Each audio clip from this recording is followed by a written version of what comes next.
สวัสดีครับยินดีต้อนรับเข้าสู่ช่องนายไข่ต้มนะครับ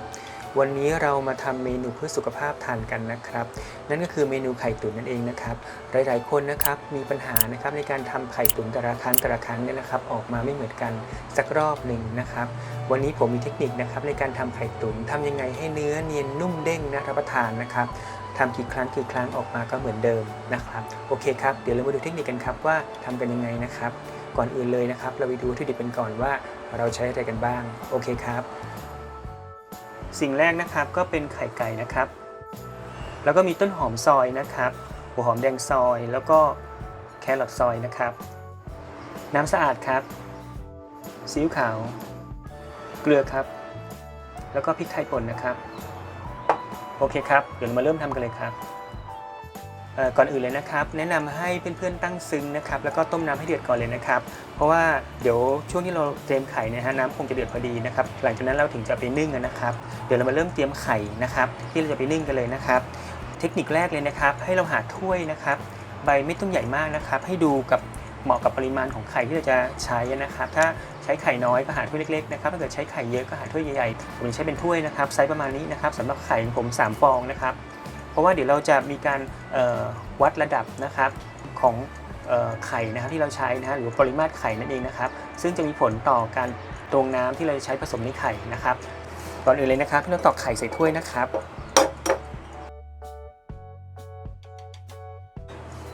เทคนิคแรกเลยนะครับให้เราสังเกตนะครับระดับของไข่นะครับอยู่ตรงไหนนะครับอันนี้ให้เราแค่ประมาณก็ได้นะครับบางทีอาจจะถ้าเกิดมันเป๊ะได้มันก็ดีนะครับเพราะว่าเดี๋ยวเราจะมีการตวงน้ำนะครับให้กับเท่ากับระดับของไข่ในถ้วยของเรานะครับเพราะว่าเราใช้อัตราส่วนในการผสมน้ำกับไข่เนี่ยคือ1:2คือไข่1ส่วนนะครับน้ำ2ส่วนนะครับอันนี้คือเป็นอัตราส่วนที่เหมาะสำหรับไข่ที่นึ่งออกมาแล้วจะนุ่มเด้งน่ารับประทานนะครับโอเคนะครับอันนี้ผมกะประมาณว่าไข่อยู่ประมาณครึ่งถ้วยนะครับแล้วเราก็หาถ้วยนะครับสำหรับผสมนะครับอาจจะเป็นชามใหญ่ๆหน่อยก็ได้นะครับถ้วยหรือชามก็ได้นะครับให้เราเทไข่นะครับลงไปนะครับต่อจากนั้นนะครับเราก็ตวงน้ำนะครับผมประมาณครึ่งถ้วยโอเคนะครับครั้งที่1แล้วก็อีกครั้งนึงนะครับก็คือเราใช้เป็นไข่1ส่วนน้ำ2ส่วนนะครับโอเคนะครับอันนี้เราก็ได้ปริมาตรหรือว่าอัตราส่วนนะครับที่สำหรับที่เราจะนึ่งไข่ให้นุ่มเด้งนะครับต่อไปนะครับให้เราตีไข่เลยครับ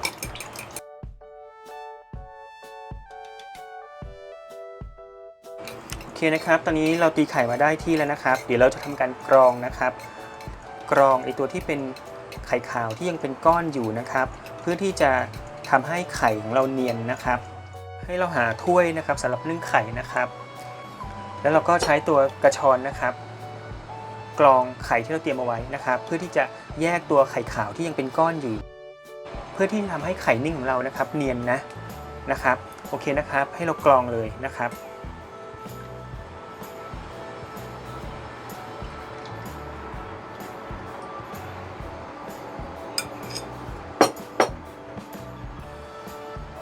สังเกตครับไข่ขาวที่ยังเป็นก้อนอยู่เห็นไหมฮะ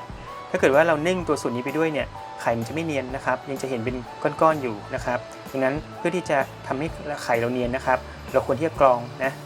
โอเคนะอันนี้เราก็กรองได้ละนะครับต่อไปนะครับให้เราปรุงรสเลยนะครับก็ใส่ซีอิ๊วขาวนะครับผมจะใช้1ช้อนนะฮะสำหรับไข่3ฟองนะครับถ้าเกิดใครชอบทานรสเค็มหน่อยก็ใส่เพิ่มได้นะครับเกลือนะครับอันนี้ก็นิดนึงนะครับไม่เยอะมากนะครับพริกไทยนะครับอันนี้ทำให้ไข่ตุ๋นแล้วหอมอันนี้ก็ใส่ตามชอบนะครับผมใส่นิดนึงนะครับโอเคใครไม่ชอบทานนะครับหรือว่าเราไม่ชอบรสเผ็ดนะครับไม่ใส่ก็ได้นะ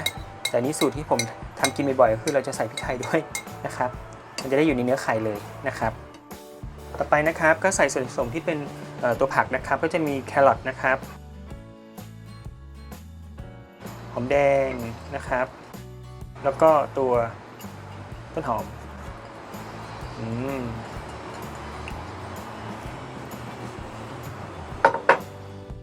โอเค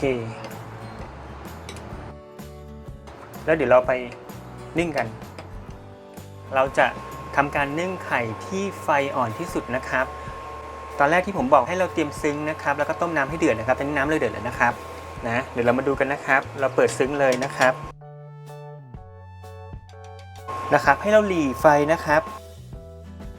ให้แค่น้ำผุดพอนะครับเพราะว่าถ้าเกิดเราใช้ไฟแรงนะครับจะทำให้ไข่ฟูนะครับแล้วก็แห้งกระด้างนะครับจะไม่เนียนโอเคนะครับหลังจากนั้นนะครับเราก็ทำการนึ่งได้เลยย้ำนะครับเราจะใช้ไฟแรงนะครับให้เราใช้ไฟที่อ่อนที่สุดนะโอเคนะครับ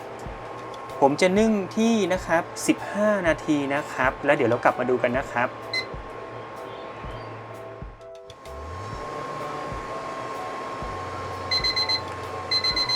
โอเคนะครับตอนนี้เราก็นึ่งมาได้ประมาณ15 นาทีแล้วนะครับเดี๋ยวเรามาดูไข่นึ่งกันนะครับว่าเป็นยังไงนะครับโอเคเปิดขึ้นมานี่ไข่นึ่งของเรานะครับสังเกตดูนะครับเขย่านี่เด้งดึงเลยนะฮะเดี๋ยวเรามาดูกันนะครับว่าไข่เราสุกหรือยังนะครับให้เราใช้นะครับซ่อมนะครับจิ้มลงไปเลยนะครับ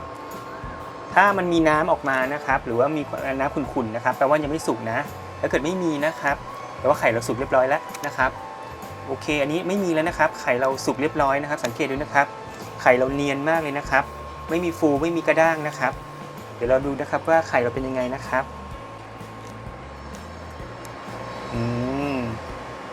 ไข่เราสวยเลยนะครับตอนนี้สังเกตดูนะครับนี่ครับไข่เราเนียนมากเลยนะครับ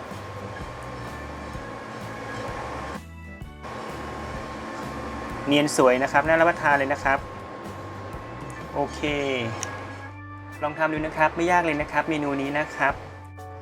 เรียบร้อยนะครับไข่ตุ๋นของเรานะครับขอบคุณนะครับสำหรับการรับชมนะครับ